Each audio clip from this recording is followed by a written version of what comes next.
আসসালামু আলাইকুম। সবাই কেমন আছেন? আশা করছি আল্লাহর রহমতে সবাই খুব ভালো আছেন। এই দেখুন আমার চুলার পাড়ের অবস্থা একেবারে ভেঙে চুরে কালি দিয়ে একসা হয়ে গেছে। তাই এখন আমি চুলার পাড়টা লেপে নেব।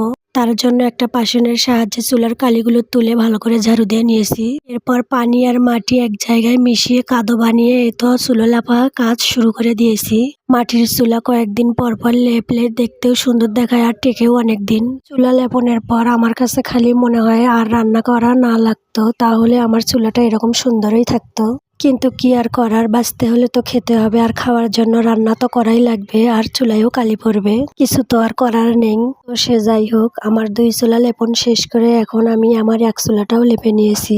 এরপর আমি যে জায়গায় বসে রান্নাটা করি সে জায়গাটাও আমার লেপে নেওয়া শেষ। তো এই তো দেখুন আমার পুরো রান্নাঘরটা লেপে নেওয়ার পর দেখতে কত সুন্দর হয়েছে। তো আপনাদের কাছে কেমন লাগলো ভিডিওটি অবশ্যই কমেন্টে জানাবেন। আল্লাহ হাফেজ।